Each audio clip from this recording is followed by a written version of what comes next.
Dans le cadre de nos analyses permanentes et de notre vigilance sur l'information d'Israël et du Proche-Orient, nous avons pour vous assisté à la conférence de presse exceptionnelle de Reza II, fils du Shah d'Iran. Infolive.tv, à l'issue de la conférence, a eu le privilège unique et exceptionnel d'un entretien privé avec Reza Pahlavi.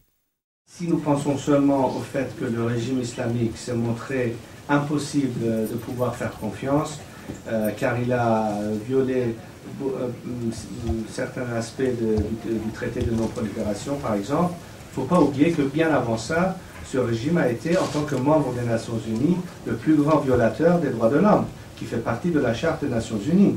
Et quand on oublie de faire pression sur ce régime, sur ces thèmes, il ne faut pas vous étonner que les Iraniens réclament, mais alors nous, dans tout ça, qu'est-ce qu'on devient? Et donc, si c'est vraiment un compromis qui oublie encore une fois, qui passe par-dessus la tête de mes compatriotes, vous me donnerez raison, ainsi que le reste de mes compatriotes, de s'inquiéter. Et c'est là où on veut demander la question claire. Est-ce que vous nous lâchez et vous prenez le côté du régime, ou est-ce que vous êtes dans notre camp? Décidez-vous. Nous, de toute façon, nous mènerons nos buts. Que vous nous aidiez ou non, nous sommes condamnés à nous battre pour notre liberté. Nous préférions avoir votre soutien, bien sûr. Et si on veut envisager les intérêts à long terme d'une nation avec une autre nation, ce n'est pas en aidant ce régime à se stabiliser qu'on obtiendra un respect mutuel. Donc, est-ce que c'est les intérêts à court terme, encore une fois, qui interviennent, ou est-ce que ce sont les intérêts à long terme? Et surtout, les principes qui forment la base morale des démocraties occidentales, qui est basée sur le droit de l'homme, qui est basée sur la liberté. Est-ce la liberté importante seulement pour vous, mais nous ne comptons pas, ou est-ce qu'elle est aussi importante pour le reste du monde? C'est là le message qu'on attend à entendre. Donc notre position est formelle. Nous voulons avoir cette réponse, cette fois-ci, une fois pour toutes, et claire. Est-ce que vous pensez que le fait que les États-Unis seraient prêts à accorder à l'Iran des garanties de sécurité, cela faciliterait que les deux parties arrivent à un accord sur le dossier nucléaire? La seule façon où vous pouvez garantir la survie de ce régime, c'est au fait d'aider à ce régime de trouver suffisamment de temps, d'un côté d'obtenir une arme atomique pour pouvoir jouer la carte de déterrence ou peut-être même de blackmail, donc s'institutionnaliser une fois pour toutes dans la région, de pouvoir encercler le Golfe Persique, de pouvoir finalement faire ce que les soviétiques n'ont jamais pu faire, c'est-à-dire le contrôle de l'artère vitale de l'économie mondiale, en contrôlant tout à fait la région, surtout le Golfe Persique, et de cette manière, au fait, garantir leur survie. C'est donc pas une question de leur donner une garantie en disant bon, on vous laisse suspendre par exemple l'enrichissement nucléaire et de notre côté nous n'allons plus aider l'opposition de manière à ce que vous ayez une chance de survie. C'est ça où vraiment je pense le régime reconnaît qu'il n'y a aucune garantie qui pourrait leur faire preuve de bonne volonté, car eux ils ne sont pas la bonne volonté. Eux ils cherchent tout simplement à gagner du temps, suffisamment de temps pour pouvoir enfin réussir à exporter leur révolution et c'est un scénario où vous avez un régime qui ne s'accorde pas avec le monde libre. Ils ne cherchent pas la coexistence, ils veulent vous éliminer. Ils veulent éliminer le monde libre, ils veulent le remplacer avec des régimes basés sur la loi de Dieu sur terre.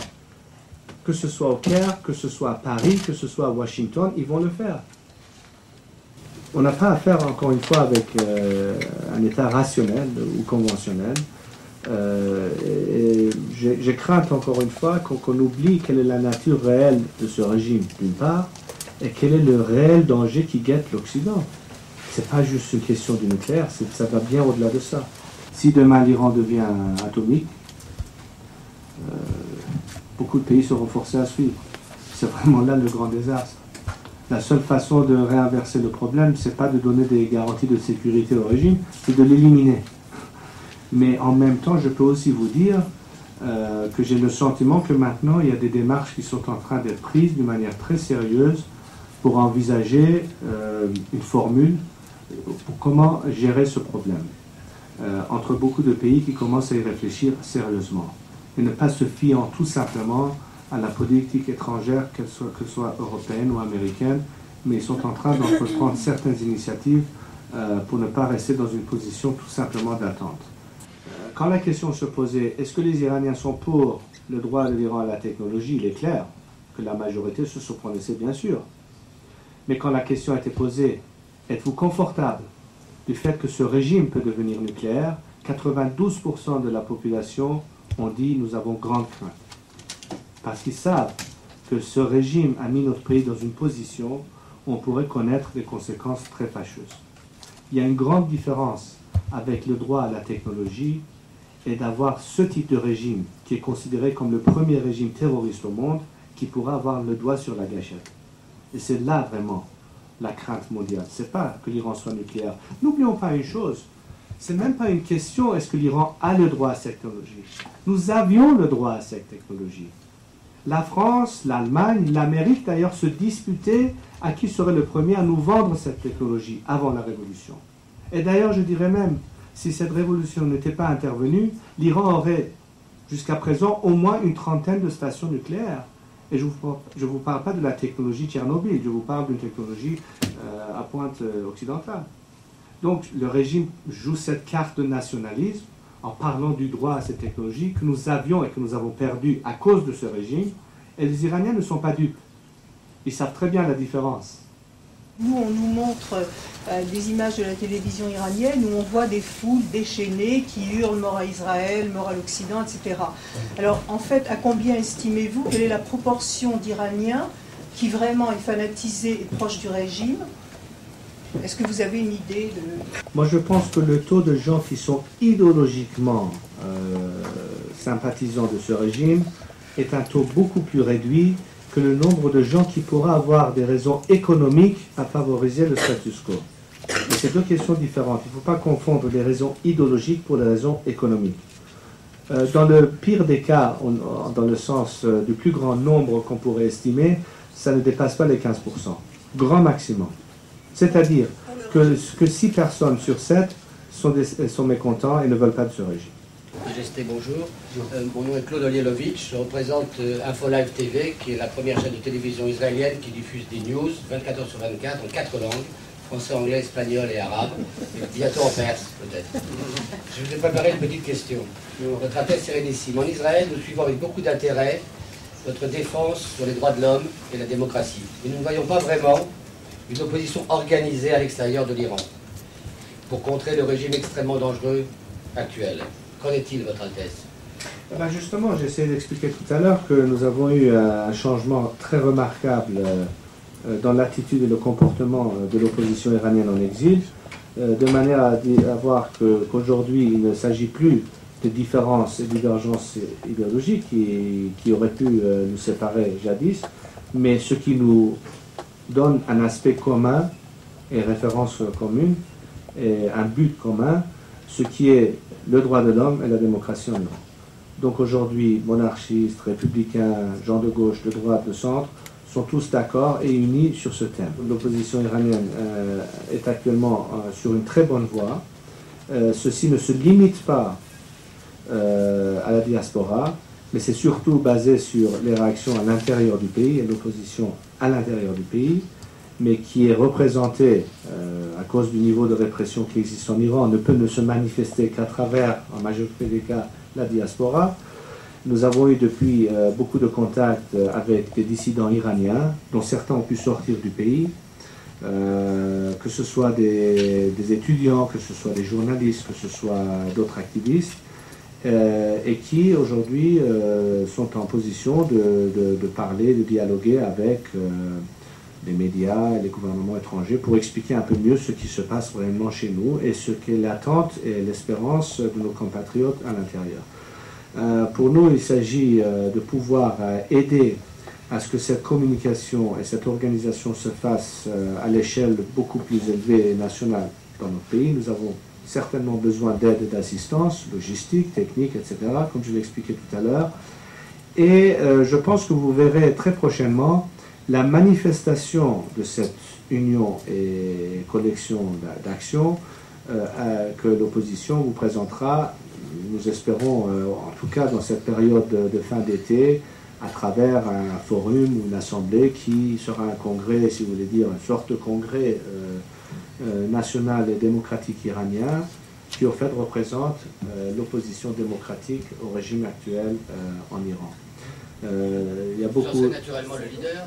Pardon? Vous en serez naturellement le leader? Mon rôle est très clair. Mon rôle est, je prends une position, pas politique, mais une position nationale. Et mon but a toujours été, depuis ces 27 ans, d'aider et faciliter cette union, cette coopération, dans le seul but, justement, de pouvoir arriver enfin à un terme de démocratie et de droits de l'homme en Iran. La formule sur laquelle nous travaillons est, bien entendu, la rédaction d'une nouvelle constitution laïque basée sur la Déclaration universelle des droits de l'homme et un processus démocratique d'élection et de cette assemblée avec un référendum national qui décidera non seulement le contenu mais éventuellement la forme finale que le régime prendra.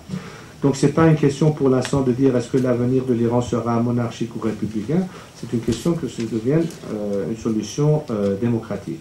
Il faut bien comprendre que ce n'est pas seulement une question d'accéder l'intelligentsia en Iran, puisque en majorité des cas, les gens qui ont accès par exemple à l'Internet ou une antenne parabolique pour capter des émissions satellites ne représentent pas nécessairement la plus grande tranche de notre population.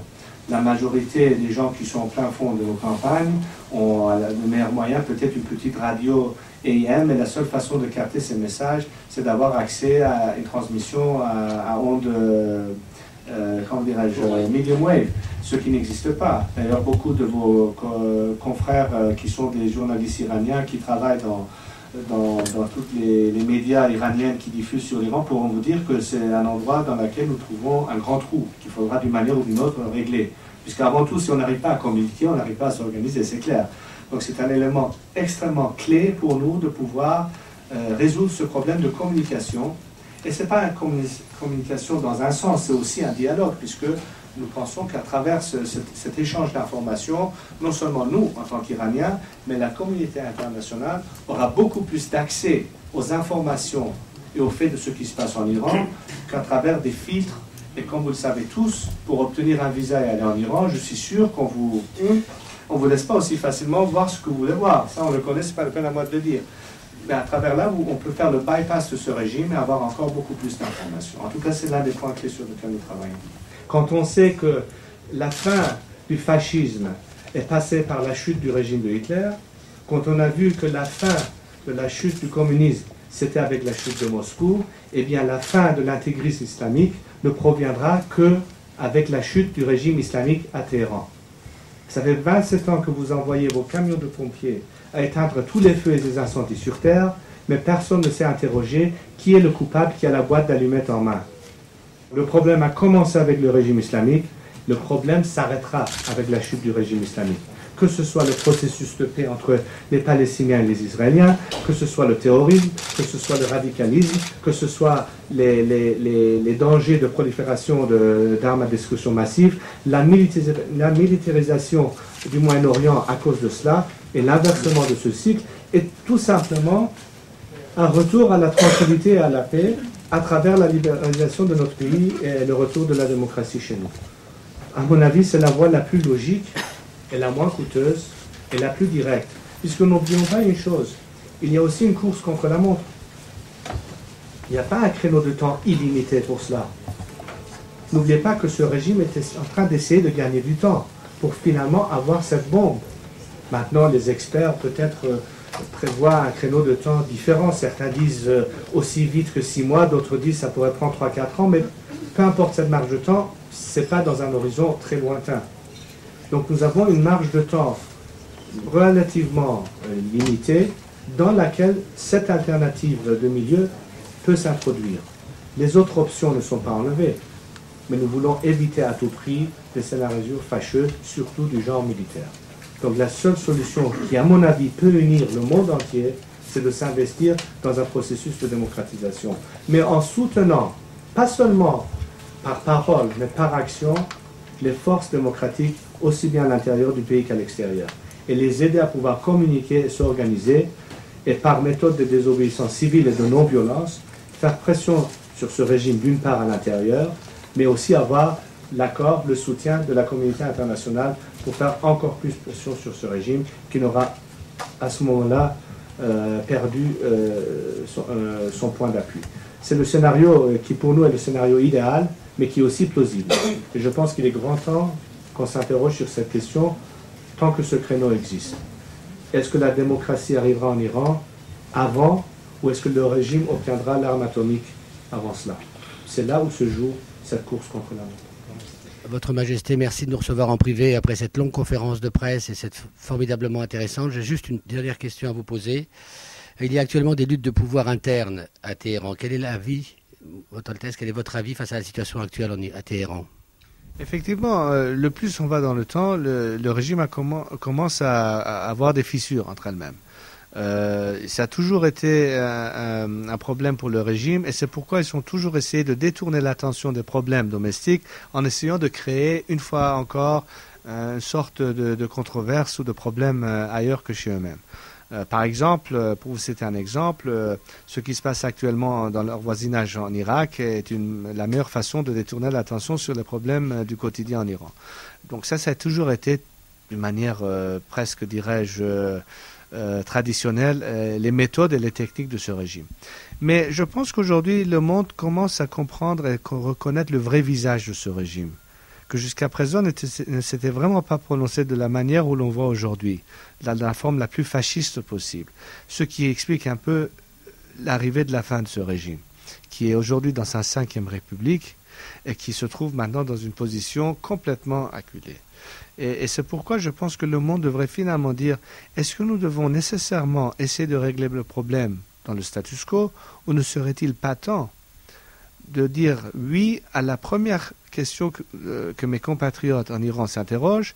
Nous voulons une fin à ce régime, nous voulons le remplacer par un régime démocratique et laïque. Pourquoi vous ne nous aidez pas?